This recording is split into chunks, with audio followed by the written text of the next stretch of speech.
Alright, this video is from like the beginning of August to the beginning of October of 2022. We are back at it. I'm getting the hang of this track loader. I'm starting to do things that I never even thought of doing before, like, digging down a couple of feet off of the top of this hill to expand it a little more and clear out a lot of the broken glass that was left by after we cleared out all the debris. This seemed like the best solution for that. And when you've got the ability to do something you didn't have to do before, you start thinking of doing things you didn't think about doing. The 4L65E saga continues. After my trip to upstate PA towing the X3, I started getting a little bit of a bearing noise coming from the transmission. Looks like my multi-disc custom built torque converter was leaving the chat. Fortunately, I had a single disc that had been rebuilt and supposedly bulletproof with a bigger stator that was just laying around, so I slapped that in there. That fixed the noise, and we're back on the road again.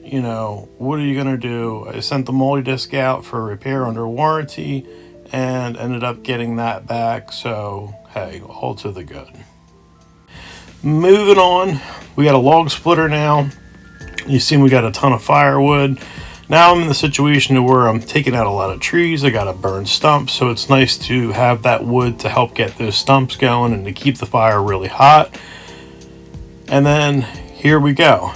Now I had a dream multiple nights, at least 3 nights. I'd seen this dog's face in my dream, and I'm like thinking in my dream, Lily's a little bit of a brat. She's not super dog friendly. I'm like, listen, I don't know what's going on here, but you better get out of here. She's gonna bite you.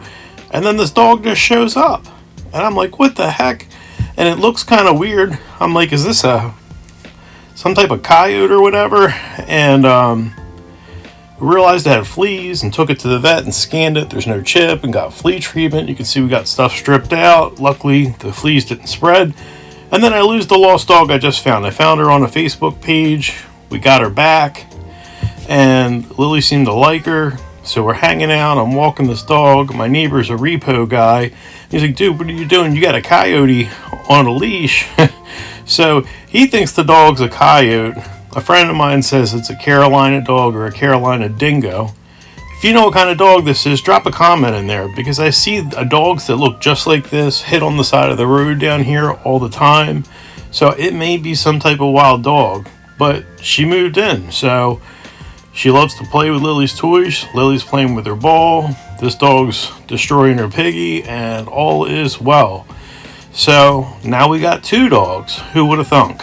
And let me tell you, this is just a kickoff with this dog, but I have never seen a dog with so much personality. I don't know if you've seen some videos of huskies where they're getting really verbal and being melodramatic. Well, that's this dog. I ended up naming her Rebusu, but I had called her Puppy Dog in the beginning, and she's always getting in trouble.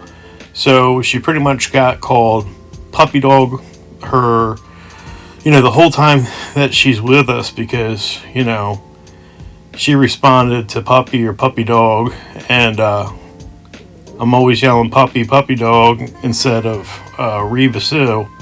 So she kind of learned puppy dog is her name, so that's what everybody's been calling her.